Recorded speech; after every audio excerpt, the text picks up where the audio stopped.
the first place you should go are the people who've actually purchased your product. So my favorite question to do is to ask people, how would you describe this product to a friend or to a family member or whoever the relevant person would be? So use your customers, engage with them as a way to figure out the best way to resonate with future customers. You're listening to Brainwork Framework, a business and marketing podcast brought to you by focus-biz.com. Welcome back to another episode. With us today is the founder and CEO of Experiment Zone, AJ Davis. They're a conversion rate optimization specialist. As CEO and founder of Experiment Zone, they help online businesses grow their sales by improving their website and bringing data to life. AJ, so excited to have you on. How are you doing? I'm doing great today. Thanks for having me on. Absolutely. So we always like to ask about our entrepreneurial journey. What were you doing before that brought you into what you're doing today? I've been doing this for a little while now. We just passed our 8-year mark, which is very exciting. But before that, I had been in a variety of consultancies and agencies, but also in-house at some big tech companies as well. So my journey took me from finance in my early career to really focus on UX research and in-house UX research at Google. And then I worked at an agency for a little while and worked with some really big brands and had a great time doing it and thought this is something I can really do on my own in a better way and having a bigger impact. Wow, that is very cool. So now tell me more about the work that you specialize and focus on right now with conversion rate optimization. Because when a lot of us think marketing, advertising, they think top of funnel, more ads. Why is the conversion rate optimization so important? Yeah, we're like the perfect pairing for anyone spending money on ads or SEO. Basically, you get people to your website, and then our job is to get those visitors to your site to become customers. So we do a variety of things focused on the user experience of that piece of the journey. What is it like for someone to encounter the brand for the first time in a more direct way with all the pieces and complexity that now your website is presenting to them? So it's no longer this kind of snippy message on an ad where it captures their attention. Now we have to tell the story. We need to give the education and the persuasion. All those elements have to come together to end up closing the deal. So if you picture someone at a physical store, all the ads and stuff, get them into the Target or whatever store you're talking about. And then our job is to design the inside of the store so that people can find what they're looking for and understand where to go to check out and how all those pieces come together. I love that. And that part of that user experience from actually being on the website, interacting, taking them through the stages of the buyer's journey, it's a little complex because you're trying to balance, you need the website to load fast enough where they're still interested, with copy that gets to the point, but still needs to create the storytelling element and education piece, and then the persuasion. So you're trying to fit all these elements in. How do we find this balance between too short, too long? Are there kind of like tried and true practices that you recommend?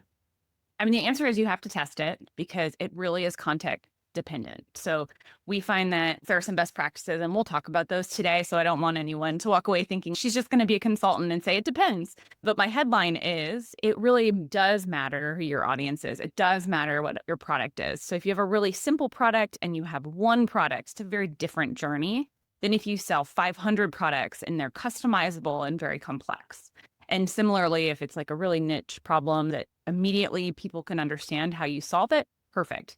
But if you have to help them figure out where to go and what's right for them, there's a lot of hand-holding that goes through that. So it all depends. But at the end of the day, the first starting place everyone needs to do, and most websites have wrong, is that any page somebody lands on, whether it's a homepage, which is kind of what we normally think of as the starting place, but sometimes it's product pages, sometimes it's a dedicated landing page. Any place someone might start needs to be able to answer 3 questions right off the bat. What it is that the site is selling, who it's selling it to, and why that person should buy that product, particularly from this business. That's a lot to answer in a small amount of space, and we need to really get that answer right in order to sell effectively. But first and foremost, most companies aren't even putting that information on those key pages. That is very helpful information. When it comes to kind of tried and true practices, what about the trends and the changes? Have there been any trends or changes that you've seen in the last 5 to 10 years when it comes to CRO? That's a great question. I think there are lots of pieces that are always changing. There are things that have been trendy that have turned out to not really be a great idea for conversion. And then there are things that people were a little afraid of, maybe impacting conversion, that turned out to actually not matter. So the one that comes to mind for me is A lot of the templates you'll find on Shopify or BigCommerce or these platforms say, hey, put this scrolling banner as your homepage banner. The first thing people see are these sort of things that automatically scroll through. Great, I can put like 5 to 6 different marketing messages and people can click on what interests them. That sounds good in principle, but it turns out people engage even less with that whole banner. Any one of them, they click on them less, they bounce at a higher rate if they're seeing a lot of those things. And so we're often just testing, can we get it right with one? Can we get to one brand message? And then maybe intersperse some of those influential pieces and marketing messages elsewhere on the site. But that's kind of an example that's a very common practice. It's been trendy to have that or to do these video overlays. And at the end of the day, are actually distracting people from the main reason they're there. Absolutely. And I think that just highlights the importance of testing things out. Something you may think would be a great idea ends up failing, and then something that you didn't think would have an effect actually ends up working better. So it's something you have to test and experiment. Is there a certain length of time that you usually recommend a test or an experiment to say, hey, we're feeling confident in this decision, we should test something different now? Yeah. We use 3 criteria for deciding if something has gotten what we need out of it. We always let tests run for at least 2 weeks because someone shopping on the weekend might have different intent than someone on a Wednesday morning. And we like to see that full cycle twice. A lot of companies want to test in a day or two, and that's going to bias your results. You don't know how that's going to hold up. We also look for a minimum sample size that we determine ahead of time so we don't let our own biases creep in. Like, oh, it looks like it's winning, but we didn't actually get enough data. And then we also look for statistical significance that this result is actually going to be different than this one in most likelihood, in the highest likelihood. So those are kind of the 3 things that we're looking for. And the combination of 3 things give us confidence to turn off a test. The TLDR, make sure you let it run for at least 2 weeks and make sure that you have a significant sample size. Yeah, I was kind of curious as far as the things can be seasonal or yearly, but even that shorter cycle, the 2 weeks, I feel like is a good time frame. Because again, you get the Wednesday morning, the Saturday, kind of gives you that bigger picture look. But speaking about data as a whole, we can learn a lot from our data, but some people, I just don't feel like they don't know how to utilize it or they don't know how to interpret it. So what's your approach to making sense of data? What data do you use? What's just fluff data? What do you focus on? I find that there's 2 extremes of people that show up. I've met many people who just close the door on the data, know it's there, but don't really know what to do with it, so don't really look at it. And on the other side, I know people who will have their Google Analytics live streaming. How many people are on their site right now? How many people are ordering? And really reactive to what's happening in this moment. And I try to sit in the middle of that. As a UX researcher, my passion and my training has led me to start with a question first. So before I even look at the data, I'm trying to figure out what it is that I need to learn about. And in order to know what the question should be, I should know what the goal is. So if the goal is, hey, we should figure out how do we get more people to convert on mobile devices, something I might wonder about is where are people on mobile devices getting stuck? Okay, that gives me some clear data points of what to look for. Where are they coming in? What pages? What's the conversion rate from this page to this page for this group? And then what's the overall conversion to order? So that gives me a really clear focus. I can predefine the 5 to 10 data points I might need to examine and to go answer that question. I think the risk that we have is if we just look at this big sea of data and hope that something interesting pops out to us and take action on it. That can end up being pretty distracting or maybe taking us away from our primary goal. Absolutely. And I think the data speaks for itself, but there's other things that can't be spoken through data, like the user experience or the feeling or the thoughts that they have about a company, or even those sticking points that you mentioned, sometimes called friction within the buyer's journey, where they get stuck or they hit an obstacle. Either the form is too long or the button isn't working right, or just takes them through this process that they didn't expect and they get stuck. They lose confidence. What are some ways that you're trying to reduce the friction within the buyer's journey? We're creating these hypotheses of things that might do better than something else based on what problems we think there are. And sometimes we get stuck and we don't really know what's driving the data that we're seeing, and we're not getting traction on these changes we think should be working. And that's where that qualitative data can be really helpful. So to your point, sometimes we actually need to figure out how to get into our customers' heads. And the best way to do it is actually to talk to them. So we do a lot of qualitative research. There's some really good methods for that where you can observe people, have them think aloud about what they're seeing and observing and where they get stuck. If you get a handful of people to do that, you can start to see themes that come out that then you can address in a follow-up response. But we also do interviews and other things. So it really all depends. It all comes down to what is the goal that we're trying to accomplish, what's the problem, and what is kind of the solution or the hypothesis we need to explore. So at the end of the day, you've got to all bring it back to your business goals and not get distracted by, oh, this one customer said this one thing, let's go fix that. So taking that step back, bringing in the data that matters and setting aside the data that isn't as important right now, but knowing it's available in the future.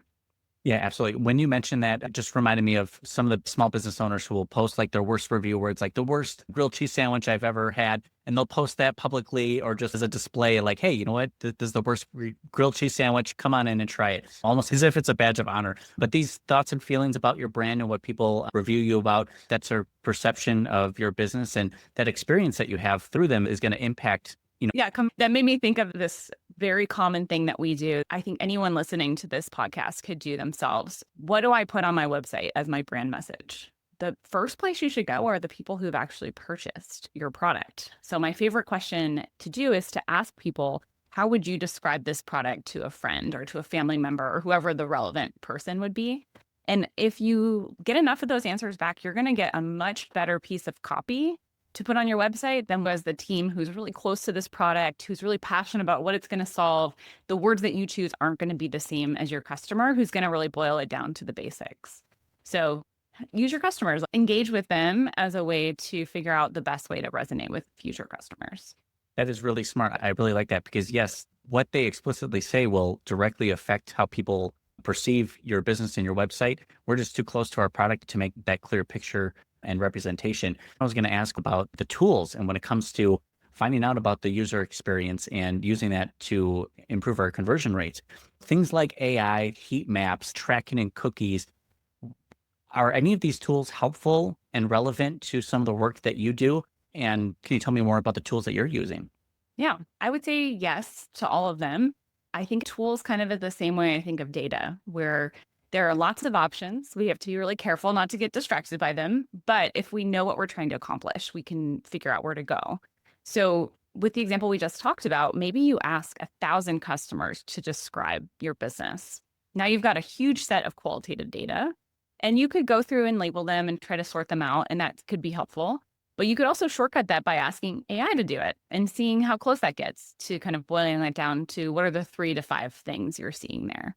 So I do think it's worth, working with an expert to construct the questions and the things that you're asking, but you can leverage technologies that are out there to shortcut the analysis or the synthesis of the data.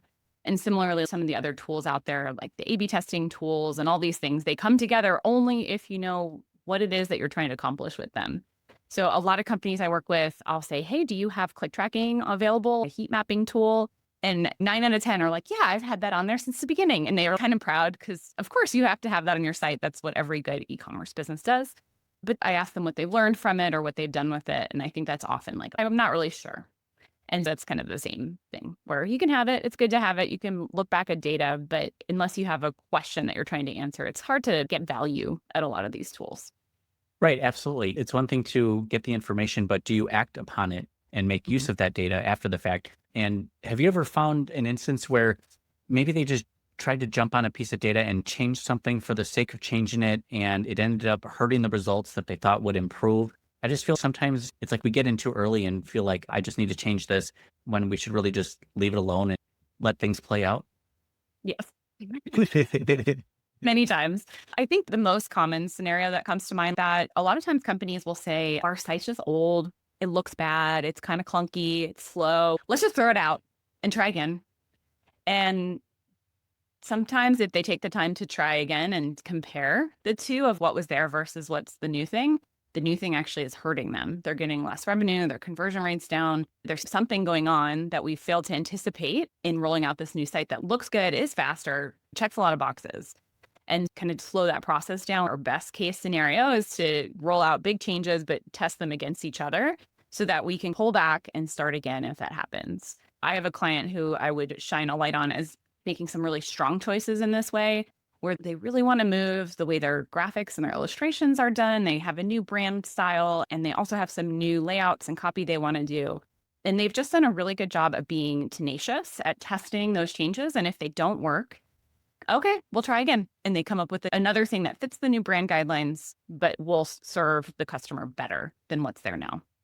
Absolutely. And I think that's a testament to putting something out there, testing things a little bit, and not being afraid to go back and change things. It's not like you have to perfect something over 8 months or 8 years until you finally get it absolutely perfect. It'll never be perfect. But I feel putting it out there, you learn through that experience, through testing, and then changing based on that feedback. It's just invaluable.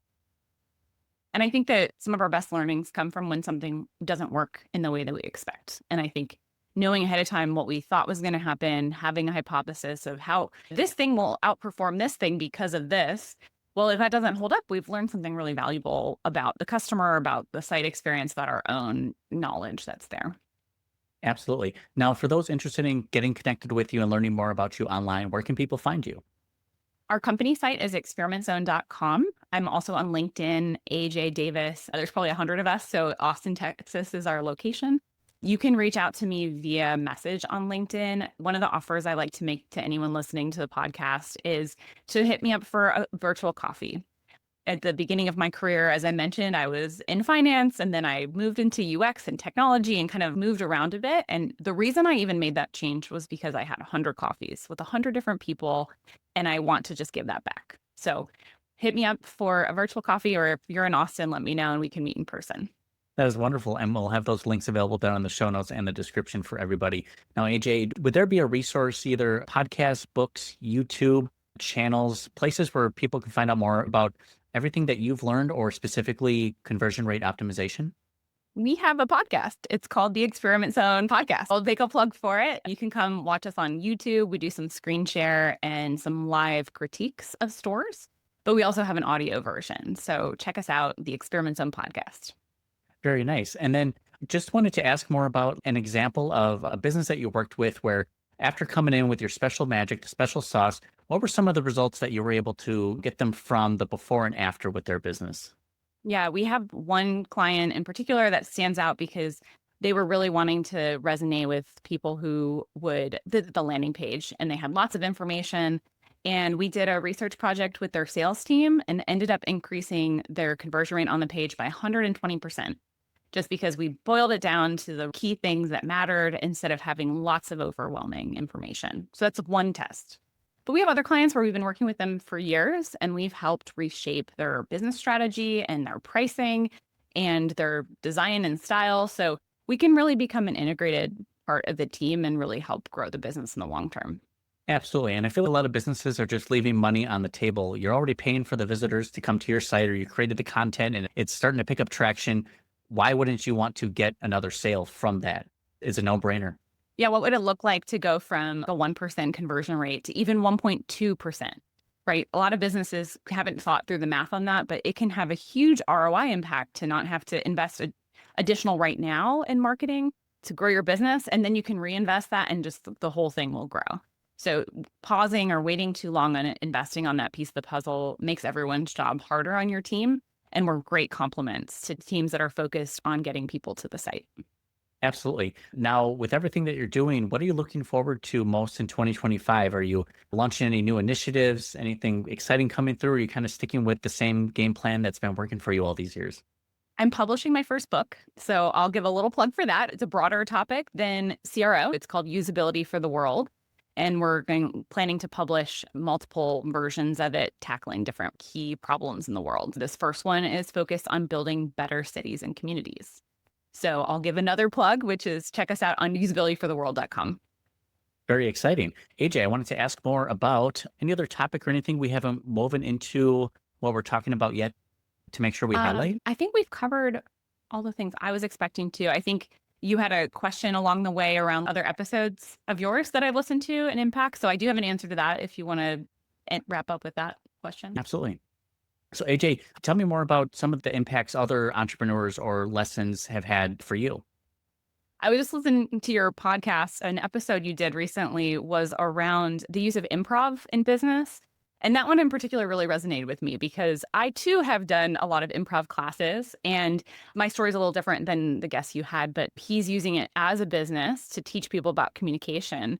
But for me, I started using it just in how comfortable I was. I would not be doing podcasts today if I didn't take improv classes. Just taught me to think on my feet and be scrappy and kind of embrace what ends up coming out of my mouth as I'm talking. So it was really cool to hear about someone who's really specialized in that. And I thought you guys had a really good conversation about that. So if you've missed that episode, definitely go back and listen to it. I appreciate it. And it was such a great conversation. At the end, we even went through a little exercise for wordplay association, which is really cool. Just thinking on your toes and using those communication skills for other real life applications. I think it's really impactful. AJ, we appreciate you sharing your time and all the tips and tricks and knowledge you've shared with us today. Make sure you go check out the links available down in the show notes and the description, and appreciate all of that you've done for us. Thank you, AJ. Thanks so much for having me on. It was a good conversation. It's a pleasure. Thank you.